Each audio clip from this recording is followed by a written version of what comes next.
A continuación, daremos paso con el panel que es titulado De la regulación a la competitividad, la ruta de México hacia un hub de investigación clínica, en donde abordaremos la convergencia interinstitucional necesaria para que México transite de ser un país con capacidad de investigación clínica a convertirse en un hub regional y global.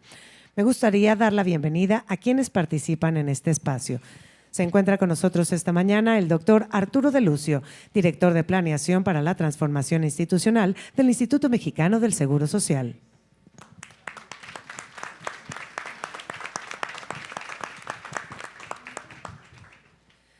El doctor Sergio Iván Valdés Ferrer, director general de Políticas de Investigación en Salud de la Secretaría de Salud.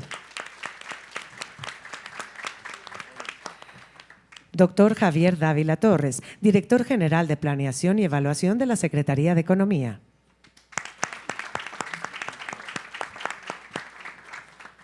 Maestro Abraham Israel Villarreal Castellanos, coordinador del área de ensayos clínicos en la Comisión de Autorización Sanitaria de la COFEPRIS.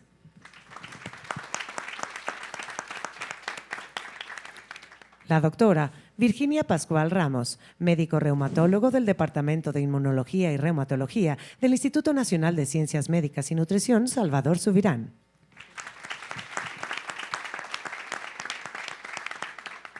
Y como moderador nos acompaña el maestro Héctor Valle, presidente ejecutivo de la Fundación Mexicana para la Salud.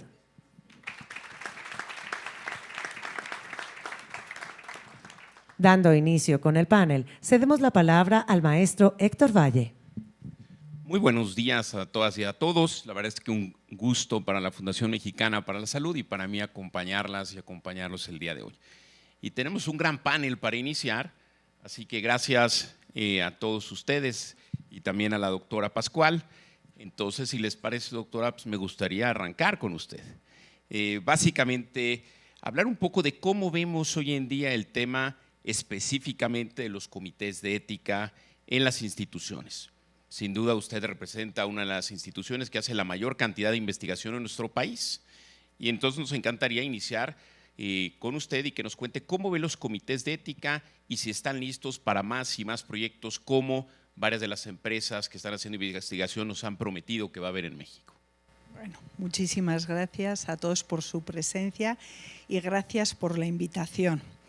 Bueno, es una pregunta compleja y quisiera nada más dar contexto. Cuando uno piensa cómo ven los comités, automáticamente se hace la pregunta o da respuestas que aquí tenemos suficientes comités, ¿no? Estamos obsesionados por los números, nos preocupan si tenemos suficientes. Creo que tenemos que hacer otras preguntas. Nos tenemos que hacer la pregunta de cómo están trabajando, es decir, están trabajando de una manera ordenada, están trabajando vinculados con otras instituciones dentro del proceso de lo que es la investigación clínica y ese es uno de los elementos importantes. El otro elemento que creo que es importante antes de responder es la investigación clínica es algo terriblemente dinámico. Hoy estamos enfrentándonos a nuevos modelos, nuevos diseños de investigación clínica, van a venir más proyectos, incluso nos enfrentamos a retos increíbles, por ejemplo, biobancos. Hoy los biobancos guardan información de los seres humanos y además les estamos pidiendo a los seres humanos que nos regalen esa información como si fuese un cheque en blanco. ¿Para qué? Para lo que se nos ocurra dentro de 10 o 15 años, que es cuando va a haber investigación. Y ese es un reto ético impresionante que tienen también que enfrentar los comités de ética en investigación con todos estos proyectos y para los cuales aún no tenemos respuesta. Entonces, si lo que nos referimos es a esos números, si tenemos los números en estos momentos, si tenemos los comités en estos momentos, La respuesta probablemente sería no, pero tenemos algo mucho mejor. Tenemos mucha más claridad de lo que es la investigación clínica, de a dónde tenemos que ir, de dónde tenemos que movernos, de los retos que tenemos. Y sabemos hoy que no solamente tenemos que hablar de números, sino que también tenemos que hablar de calidad de la investigación clínica. Estamos muy centrados y hay que tener sensibilidad. Aquí casi todo el mundo habla de mejorar esos tiempos de COFEPRIS, que bajemos el numerito de días en que se va a aprobar un proyecto de investigación. Pero ya el doctor Santillán ha tocado otros temas importantes. Y temas importantes son que hagamos una investigación clínica que sea íntegra, que sea ética. Y esos números tenemos que poderlos llevar a ese concepto y ese elemento. No podemos seguir hablando de números nada más sin incorporar ese elemento. Yo creo que es importante. Sí estamos listos, a pesar de lo que le he dicho antes, porque ya hemos demostrado muchas cosas y ustedes las han visto. Hay mejores tiempos regulatorios, hay una muchísima mejor vinculación entre COFEPRIS, con bioética, la industria farmacéutica. Antes ni siquiera nos sentábamos a hablar, hoy nos estamos sentando a hablar y los comités de ética nos quedan claro que no solamente necesitamos más, necesitamos formarlos, necesitamos ya no solo registrarlos, sino acreditarlos y necesitamos asegurar que están trabajando bien. Tenemos ya desde la Conbioética, tengo el privilegio de trabajar con el doctor Santillán desde hace muchos años, teniendo discusiones o pláticas con otra secretaría que es Ciencia y Tecnología para que nos apoyen con los mejores integrantes que podemos tener en los comités de ética, que son los investigadores de segundo y tercer nivel, para que nos permitan hacer mejor ese trabajo. Y todo eso ya lo tenemos hoy y lo hemos logrado hoy. Entonces, en ese sentido, si entendemos todo esto como un proceso, algo que vamos a tener que ir avanzando, adaptando, entendiendo, caminando, yo creo que estamos listos. Si lo vemos nada más, si ya tenemos el número de comités que debiéramos de tener y están trabajando, no, esto no es algo estático, esto es algo continuo. Y el día que creamos que ya lo tenemos todo hecho, ese día vamos a estar perdidos. Entonces, en ese sentido, sí, un rotundo sí. Muchísimas gracias. Sin duda estoy completamente de acuerdo cuando lo vemos desde la Fundación, el trabajo cada vez más coordinado, ¿no? Lo decía puntualmente, el trabajo que se hace hoy con Conbioética, que es muy positivo, y vemos cómo eso va sumando también con COFEPRIS, con las instituciones de investigación, en ese caso con el instituto. Cuéntanos, doctor De Lucio, cómo lo ven ustedes en el IMSS y si pensamos en esta reflexión, si estamos listos no solo para más, sino qué falta para avanzar, cómo tú lo ves desde el IMSS. Bueno, a mí me gustaría arrancar por decir algo que no siempre tenemos claro, ¿no? El país tiene todos los elementos que se requieren para hacer investigación médica clínica aplicada.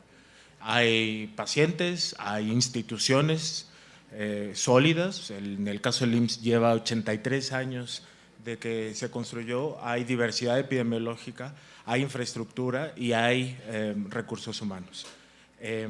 Yo creo que además, en el caso específico del Seguro Social, pues poniéndolo en perspectiva, atiende a 70 millones de personas, 298 hospitales, 1.576 unidades médico-familiares, 300,000 médicos y enfermeras profesionales de la salud. En este sentido, pues el país está preparado para hacer investigación médica aplicada, en especial en instituciones como el Seguro Social, pero no dejamos de tener retos que hemos identificado de la mano con ustedes.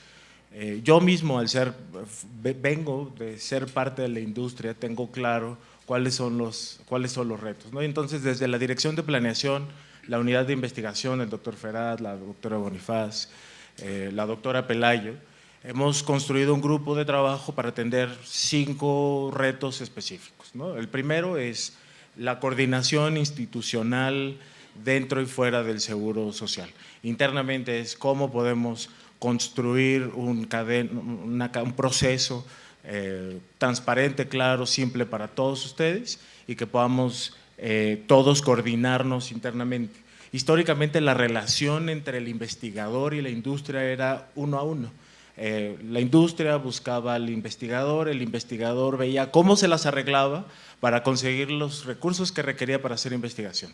Hoy eso ha cambiado, ¿no? Ahora el proceso es centralización, revisión primero de cuáles son las capacidades de investigación, que las líneas de investigación concuerden con las prioridades institucionales, que digamos, en ese sentido no hay ninguna desalineación, a todos nos interesan oncología, enfermedades cardiovasculares, enfermedades crónicas, enfermedades raras, y entonces a partir de un proceso claro de la red de investigadores que tenemos, ir coordinando a partir de la unidad de investigación.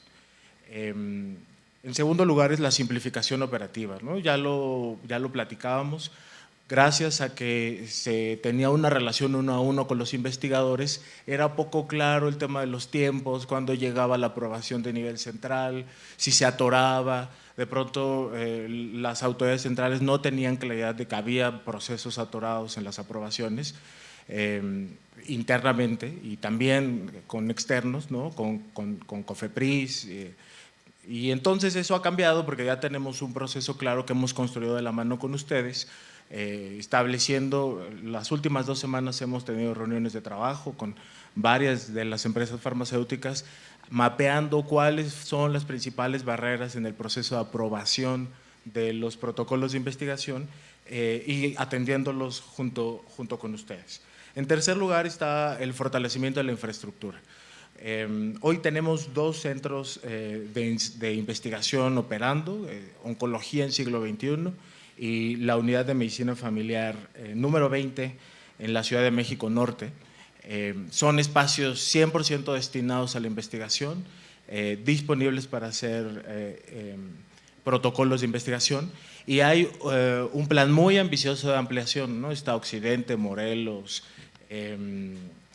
La Raza, Monterrey, y la ambición más grande que tenemos como institución, ocupar el Hospital de Convalecientes de Siglo XXI para dedicarlo 100% a investigación clínica regulada de la mano con ustedes.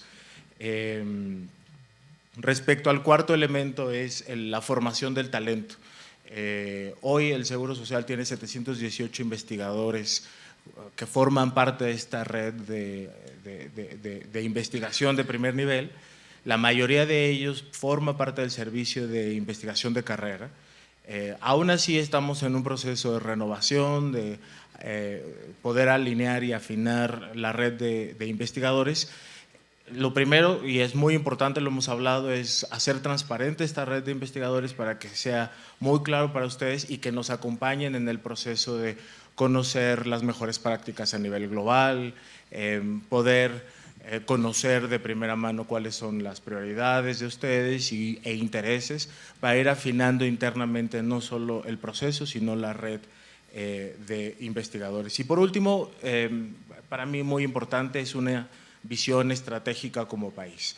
Del 100% de la investigación clínica regulada, el 50% se destina a Estados Unidos, 30% a Europa, 15% Asia-Pacífico, 5% en América Latina. Y de América Latina, México, a pesar de tener el tamaño de mercado número 2 a nivel regional, somos el 4.º país que recibe investigación clínica, por detrás de Brasil, Argentina, Colombia y luego México. No hay un punto de comparación entre los tamaños de mercado de Colombia y México. Tenemos un compromiso pendiente, una deuda pendiente como sector en donde ustedes participan como iniciativa privada, fundación, organizaciones de la sociedad civil y el gobierno para poder generar el ecosistema que impulse la innovación, la investigación y aprovechando las capacidades que ya tenemos, sobre todo en instituciones como el Seguro Social. Entonces, creo que estamos en la misma línea. Para mí es evidente y me da mucho gusto estar aquí porque significa que estamos en la misma sintonía de poder impulsar, ¿no? Todos me dicen, todos queremos hacer más investigación en el IMSS y nosotros queremos que hagan más investigación, de manera ordenada, transparente, simple y atendiendo las prioridades institucionales. Muchísimas gracias, doctor De Lucio. El ecosistema le voy a preguntar después a Sergio Iván. Primero le preguntaré al maestro Villarreal. Creo que todos y todas reconocemos realmente los avances, el esfuerzo, lo que se ha hecho. Lo decíamos antes, lo que ha hecho la COFEPRIS, lo que ha hecho con bioética, cómo se va todos trabajando. ¿Qué sigue? ¿Qué ves tú que sigue en las siguientes semanas, en los siguientes meses para ir creando? Después que nos cuente Sergio Iván del ecosistema y al final dónde están los incentivos que nos cuente el doctor Dávila. Adelante, maestro Villarreal. Gracias. Pues antes que nada, muy buenos días a todos y muchas gracias por la invitación. Continuando con su pregunta, ¿qué sigue? Actualmente se acaba de publicar un nuevo acuerdo, este 4 de mayo, el cual pues justamente lo estábamos esperando porque ese acuerdo nos va a permitir el poder agilizar de una u otra forma la autorización de los protocolos. Pero en ese sentido yo creo que es importante sí dejar claro que de pasar de un modelo, o más bien lo que buscamos es pasar de un modelo que se centra solamente en una autorización a pasar a un modelo mucho más integral. Es decir, el poder tener mayor claridad respecto a la evaluación ética, metodológica y científica, el poder tener una autorización más ágil y el poder vincular todo esto con la vigilancia posterior, que creo que es un elemento sustancial para poder llevar a cabo este proceso integral de la evaluación de los protocolos. No solamente desde la parte del ingreso a COFEPRIS, que yo creo que esto es algo que sí es importante mencionar. No solamente es COFEPRIS, yo creo que aquí todos los actores del ecosistema de investigación clínica tenemos algo que aportar dentro de este proceso. Desde que un patrocinador busca el poder desarrollar un protocolo clínico en el país, en el que busca un centro de investigación, en el que busca un investigador que pueda desarrollar este protocolo y posteriormente de ahí continuar hacia el sometimiento de estos estudios ante COFEPRIS, buscando claridad en los requisitos y obviamente una vez que se autoriza, pues tener o llevar a cabo la vigilancia sanitaria de estos protocolos que ya se están llevando a cabo. Aparte del acuerdo que se acaba de publicar este 4 de mayo, otro punto importante y que considero que también es medular y que justamente nos está marcando la guía, la pauta para poder llevar a cabo este proceso de agilidad sin perder este rigor científico que debe de tener y sin perder obviamente la seguridad de los participantes que son del estudio, es la reforma que se acaba de publicar el 15 de enero respecto a los comités de ética e investigación, que yo creo que también es un parteaguas porque justamente esta reforma y esta modificación al artículo 41, fracción bis en específico, lo que busca es justamente eso, el poder dar una responsabilidad clara a los comités de ética en investigación, donde justamente lo que se busca es fortalecerlos en cuestiones o en el ámbito ético, en el ámbito metodológico y en el ámbito regulatorio. Entonces, con esto también lo que nosotros estamos buscando es tratar de eficientizar justamente la evaluación, el tratar de darle ese peso o esa robustez que tiene la evaluación de los comités para que nosotros también no dupliquemos ese esfuerzo. Obviamente nosotros estaríamos migrando a un modelo en el que justamente, si bien los comités de ética en investigación tendrán esta facultad o esta responsabilidad, al final la autoridad no va a perder la facultad de autorizar esos protocolos, de poder hacer una vigilancia respecto a los mismos y en algún momento dado poder tener agilidad respecto a la evaluación de estos ensayos clínicos. Entonces, justamente estos dos instrumentos nos dan la pauta del poder tener un proceso mucho más integral, que sea trazable, que sea predecible, y también lo que se busca es tener homogeneidad. Es decir, tener claridad respecto a todos los requisitos que se requieren para poder llevar a cabo un ensayo clínico en el país. Y como repito, no solamente para el sometimiento de sus autorizaciones, sino para todo el desarrollo que se lleva a cabo dentro del mismo. Un punto importante que menciona la doctora Virginia es justamente, y yo creo que nos ha llevado también a esto, porque parte de estos trabajos que se han hecho con el acuerdo y con la reforma ha sido derivado de una mesa que tenemos de trabajo interinstitucional entre diferentes dependencias, que justamente busca este proceso, el poder identificar y el poder resolver cuellos de botella que nos permitan agilizar este proceso, no solamente desde la parte de COFEPRIS, sino de todos los aspectos, desde la parte también de los comités de ética, donde ellos también tienen ciertos tiempos que se marcan. Entonces, justamente lo que estamos buscando con esta ruta interinstitucional es generar un trabajo en conjunto, donde todos estemos alineados y todos podamos trabajar bajo un mismo camino. En este caso, nada más para concluir, yo creo que sí es muy importante esta mesa, ya que considera tanto COFEPRIS, considera Conbioética, considera Secretaría de Salud, la Comisión Coordinadora de Institutos con todos los institutos de salud, y actualmente estamos creciendo porque también lo que busca es integrar, también integra al sector regulado. Queremos que crezca también porque al final todos los sectores tienen que estar involucrados. Hay que integrar a la academia, hay que integrar a los pacientes porque al final de cuentas ellos también forman parte de este ecosistema. Muchísimas gracias. Sergio Iván, déjame hablar contigo también del ecosistema. Acabamos de estar, la semana pasada estaba en Harvard en una reunión sobre salud de la mujer e investigación. Y se hablaba específicamente del gran impacto que ha tenido en Estados Unidos los recortes hacia los investigadores. Es decir, el gobierno no pudiendo o decidiendo no apoyar a los investigadores. Entonces me gustaría dos temas contigo. ¿Qué hacemos con la investigación? ¿Qué hacemos específicamente con los investigadores?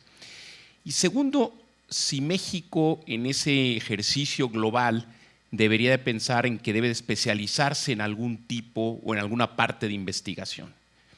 No sé si a lo mejor con la alta carga cardiometabólica dijéramos queremos ser líderes en cardiometabólico en el mundo, o queremos ser líderes en oncología, o en infecciones tropicales o en alguna cosa. Entonces las dos reflexiones son el ecosistema, los investigadores y cómo apoyar más, y la tercera, si probablemente deberíamos de especializarnos, es decir, queremos ser el mejor en esta área, de tal manera que México salga y venda esa capacidad mucho más que otras y podamos atraer mucho más. No lo sé, es una pregunta y después hablamos de los incentivos para que esto siga pasando, y también te preguntaré si hay solo un KPI además de los 2,000 millones o deberíamos de medir otras cosas. Nos dijo la doctora, no necesariamente número y velocidad, repensemos qué más medimos. Adelante, Sergio.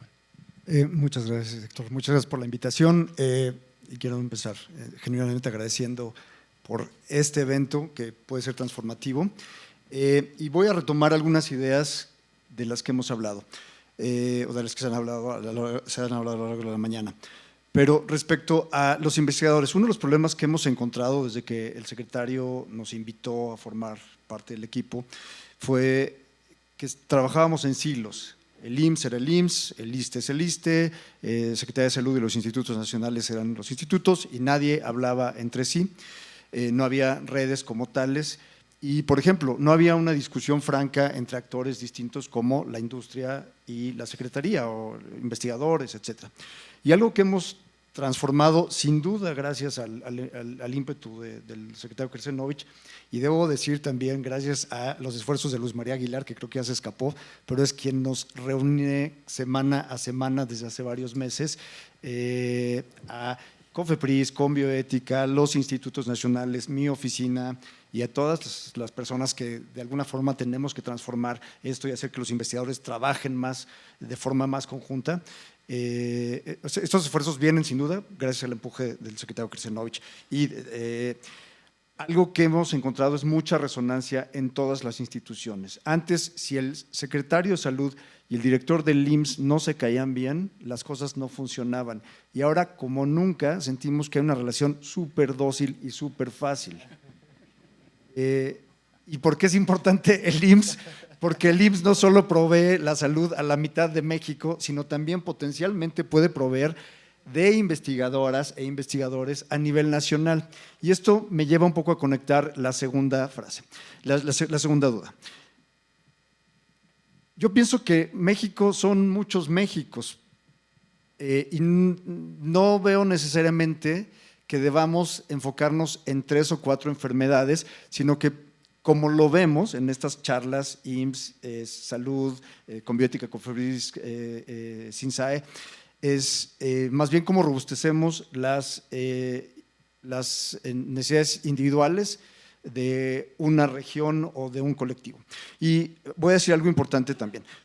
12% de la población de Estados Unidos es mexicana o mexicoamericana. Pueden ser de segunda generación, pero se identifican como mexicanos.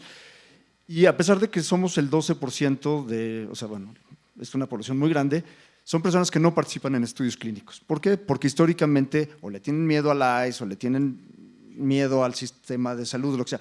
Es gente que no participa en ensayos clínicos. Entonces, tener representatividad en México de tantos estudios como sea posible va a servir para generar certidumbre de qué productos son mejores, a qué dosis o en qué combinaciones para esa población mexicoamericana. Entonces, yo conectando las ideas con lo que decía Manola hace rato, o sea, Estados Unidos y México estamos pegados y tenemos que potenciarnos. Yo diría, bueno, una manera de potenciarnos es hacer muchos más estudios en México de datos que pueden ser útiles para la medicina en Estados Unidos.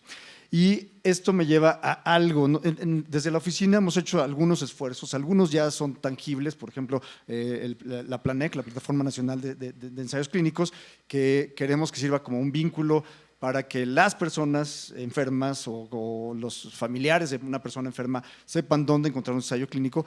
Pero hay otras cosas que queremos hacer. Una de ellas es, queremos hacer un gran mapa nacional, y esto lo haríamos sin duda de la mano del IMSS y creo yo también del ISSSTE, mapear las 10 patologías más importantes en cada región y mapearlo mano a mano con qué infraestructura hay ahí, qué investigadores e investigadores potenciales hay, porque hay muchísima gente súper bien formada para hacer clínica que también podría ocupar parte de su tiempo para generar investigación y desarrollo interno dentro de una institución. Por ejemplo, pienso en todos los hospitales generales de zona, los hospitales de segundo y medio nivel, los hospitales regionales del IMSS, el enorme potencial que tienen para hacer muchísima más investigación, porque tienen a los pacientes con las necesidades, con las enfermedades, que necesitan del producto más novedoso que cualquiera de ustedes podría aportar.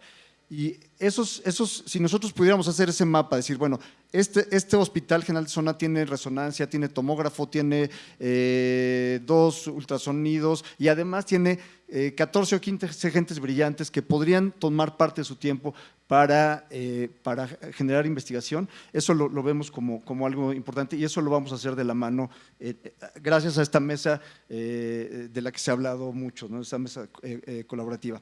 Y finalmente, algo que creo que en lo que tenemos un gran potencial es hacer ensayos de fases tempranas. Y aquí el mejor ejemplo que se me viene a la mente es Rayú con Avanzante y el TEC. Avanzante y el TEC en Monterrey están por firmar un acuerdo, o no sé si ya lo firmaron, para potenciar las capacidades del uno con el otro, con una gran escuela de medicina y un gran centro para hacer ensayos de primer nivel. Y necesitaríamos muchos más Avanzantes en todo el país que funcionen de la mano de la academia y del sector público, sin duda,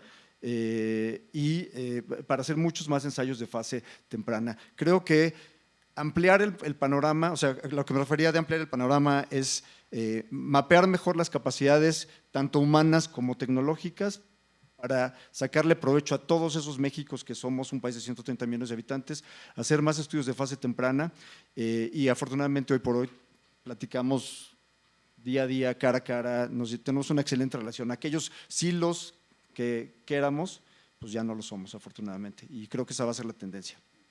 Buenísimo, muchísimas gracias. Sin duda, el tema de fragmentación de la investigación es un tema que tenemos que trabajar y unir, me parece ideal. Estamos trabajando como país en un sistema único de salud, en esa ruta. Creo que investigación también es importante. Y me encanta el que digas realmente no fragmentemos o no seleccionemos investigación, sino apoyemos a las y los investigadores en lo que cada una de ellas y ellos quieren hacer. También el ejemplo que coincido de Rayú es impresionante. El que no lo conoce, no te estoy haciendo propaganda, pero que vayan a verte.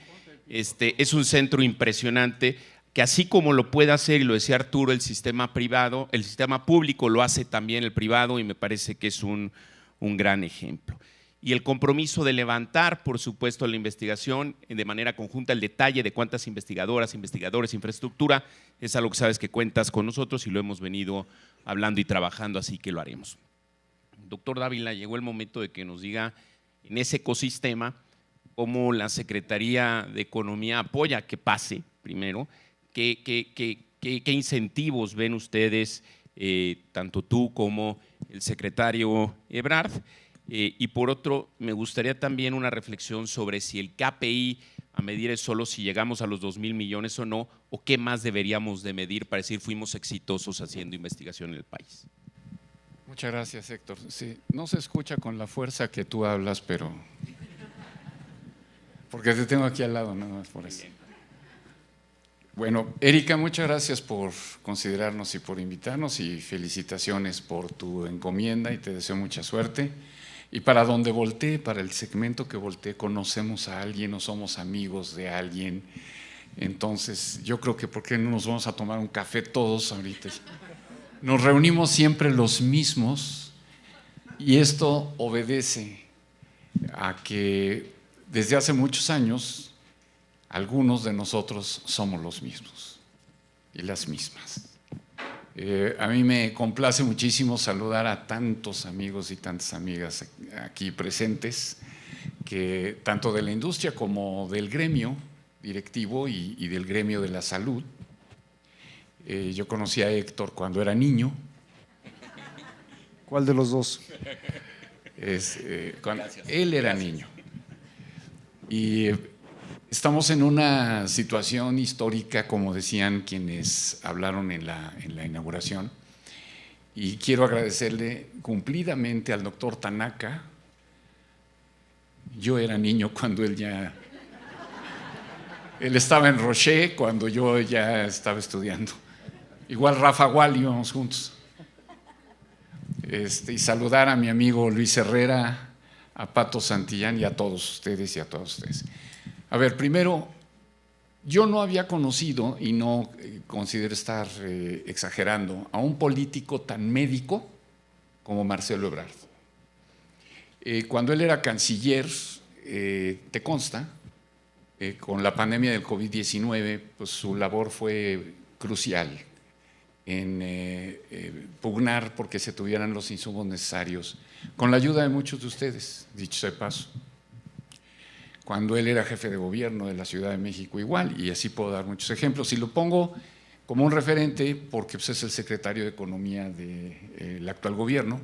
Yo trabajo con él, afortunadamente tengo ese honor, pero hay una vinculación con el secretario Kersenovich, que pues como hace ratito se decía, si el director del IMSS y el secretario de Salud no se llevaban bien, pues entonces estábamos condenados a que se atoraran los programas. Te faltó precisar, si el director general del IMSS y el director médico del IMSS no se llevaban bien, también era un problema. Y ahora es colegiado. En realidad, en esta administración, y no por ponderarlo, simplemente para contextualizarlo en la línea de tiempo, se está trabajando cruzando transversalmente la estructura orgánica y funcional del gobierno federal en asociación con la iniciativa privada y las instituciones académicas, las consultorías también, las ONGs y los pacientes. Cada quien estuvo trabajando por su lado. Y el factor del 9 de enero, si recuerdan bien la fecha, y si no, pues para que la anoten en su calendario, de 2025. Hubo un cambio de presidente en la Unión Americana, no sé si te enteraste. Y eso cambió la geopolítica absolutamente, y nada es como era. Y dudamos que lo vuelva a hacer algún día, porque todo cambió. Y tampoco va a cambiar el hecho de que somos vecinos. O sea, no podemos mover a México para un poquito más al sur o más. Vamos a seguir siendo vecinos. Y aparte es nuestro principal socio comercial, lo cual puede cambiar, pero no de golpe. Y menos si me están grabando, no es cierto. Es cierto, hombre, estoy bromeando. El tema es que si ustedes revisaron las notas, acompañamos al secretario Ebrard la semana pasada a Canadá. Nada más fueron 220 empresas mexicanas a Canadá. Y nos recibió, obviamente, su homólogo, el secretario de Comercio Leblanc de Canadá. Pasado mañana se firma dos acuerdos con la Unión Europea. Uno lo firma la presidenta y otro lo firma el secretario de Economía, Marcelo Ebrard. Se siguen haciendo las reuniones. La semana pasada también estuvo el subsecretario de Comercio Exterior, Luis Rosendo, en Washington, para dar continuidad. De Canadá vino, cambió de maleta, se fue, porque sí cambió de maleta. Su INE ya dice Washington. Se fue a Washington. ¿Y por qué narro esto como si fueran eventos separados? No, porque estamos creando una narrativa consistente, vuelvo al tema transversal, en el cual México está buscando no solamente reforzar su alianza comercial con su principal socio comercial, sino abrir nuevas opciones que, si bien ya se tenían, se están consolidando nuevamente. Ahora bien, en esa geopolítica, si te fijas, en el último trimestre del año pasado hubo un incremento acumulado como de 218% de inversión extranjera directa. No suficiente. Pero ¿por qué pongo esta y todos los indicadores que son públicos y todo el mundo los conoce y los puede revisar? Porque si no hay inversión en México y se nos caen algunos sectores productivos, como fue el tema, ahorita estamos como México en la revisión del Tratado de Libre Comercio, revisión que no firma, porque por ley sigue vigente y seguirá. Aluminio, acero y 2 o 3 más. Todavía, y ayer nos lo explicaban en detalle con peras y manzanas, no se ha entrado de fondo en el tema farmacéutico y dispositivos médicos. Ojo, dispositivos médicos lo mencionamos poco, cuidado. Juan Villarreal está muy atento de eso porque conoce bien el tema. Nosotros tenemos que estar atentos en los potenciales que tenemos como país en ciertos sectores de la producción, perdóname, y los sectores farmacéuticos y dispositivos médicos. Resulta que la presidenta dio instrucciones de apoyarlo en su administración con todo, y ahí vamos a los incentivos fiscales. Incentivos en el ISR inmediato, en ISR 25%, en activo fijo para distintos rubros. Ahí sí entran todos los sectores de la población, de la productividad. Pero si se te cae el sector productivo de la industria automotriz y se te cae algún otro, no voy a decir cuántos porque son más de 30, ¿cuáles sí pueden crecer? Farmacéutico, dispositivos médicos, pero nos enfrentamos, creo que les debían dinero a algunas empresas, ¿no? Me dijeron que les debían.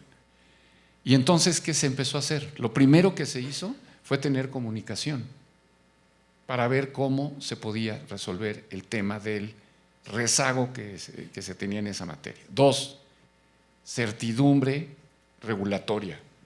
Nos queda absolutamente claro que desde que empezó esta administración se han hecho esfuerzos y se va logrando, y con la llegada del doctor Víctor Borja y el equipo, se está tomando una nueva oxigenada para eso. Y hoy lo platicaba yo con Víctor Borja en la mañana antes de entrar aquí, que nos vimos un rato. ¿Por qué razón?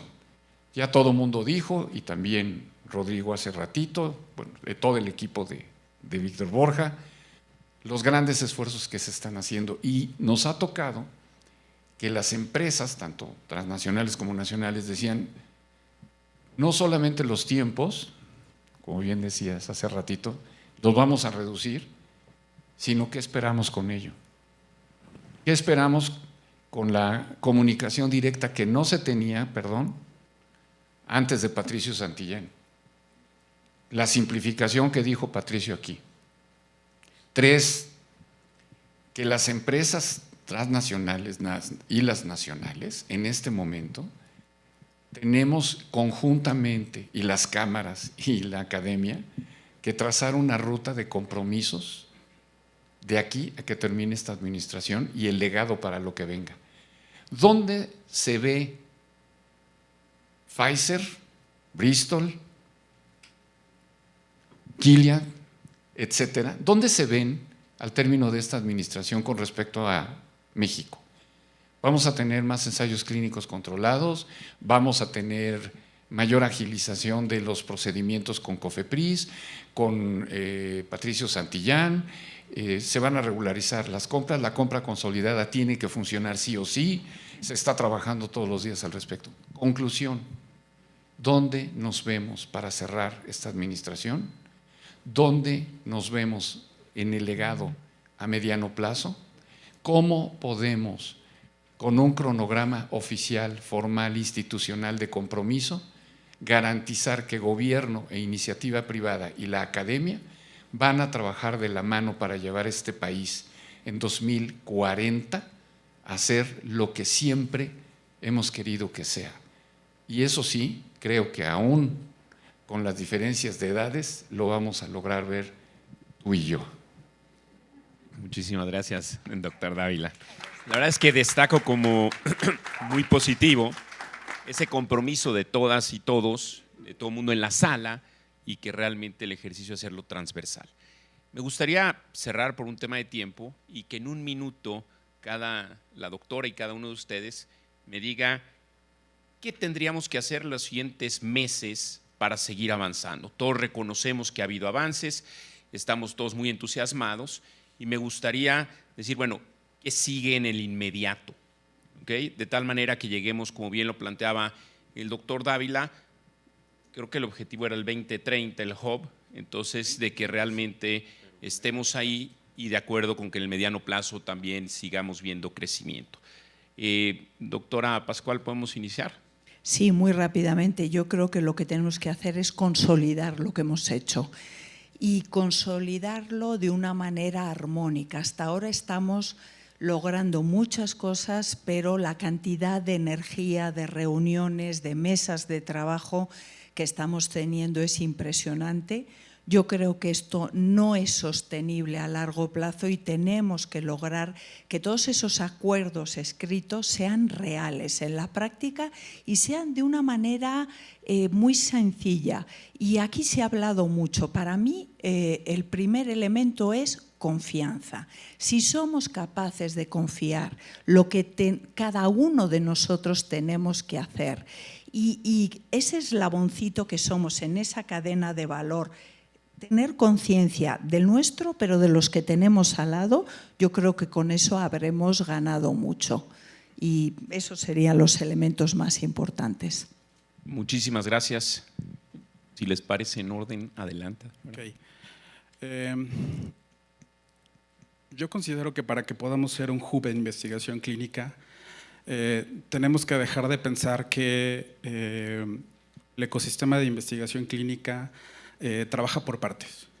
Yo creo que tenemos que mirar hacia un modelo integral donde justamente todos trabajemos para poder tener requisitos homogéneos, trazabilidad de la información, claridad en los aspectos éticos y metodológicos, una vigilancia robusta y yo creo que eso nos va a permitir el poder avanzar, no solamente en estos meses, sino yo creo que a lo largo de esta administración.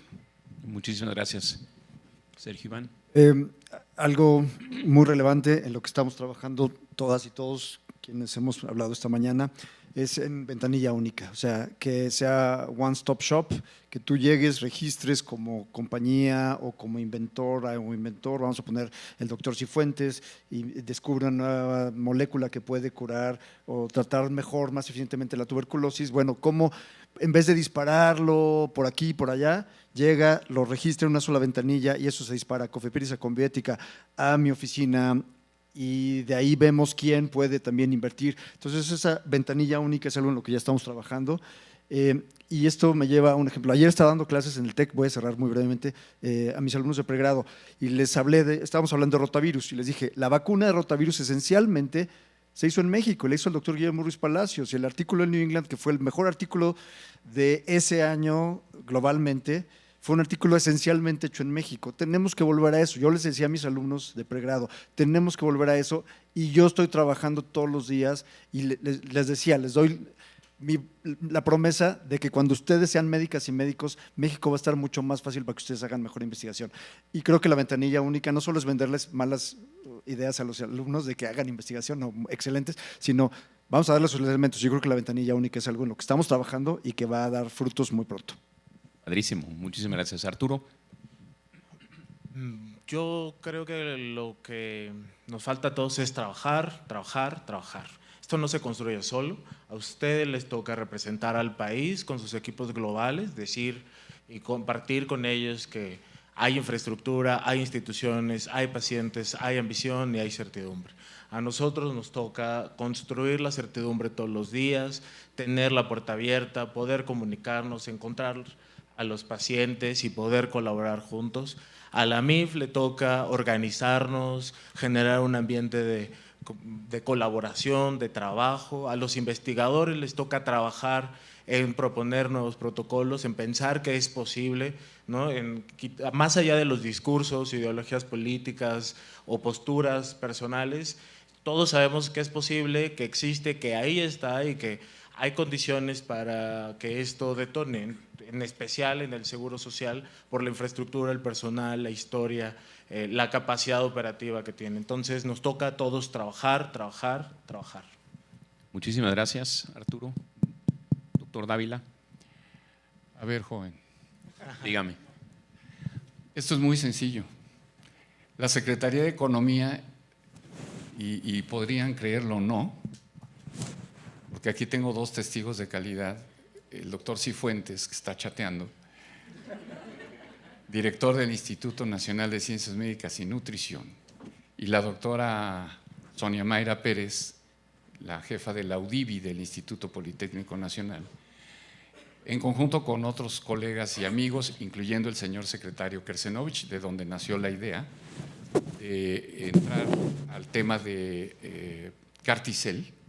Secretaría de Economía hace 2 semanas les acaba de asignar un presupuesto y gracias a ellos, que estoy viendo aquí, se van a atender los primeros pacientes con este tipo de terapia, lo cual, sinceramente, no lo hagan ahorita porque van a pensar que fue para mí, pero merecen un aplauso.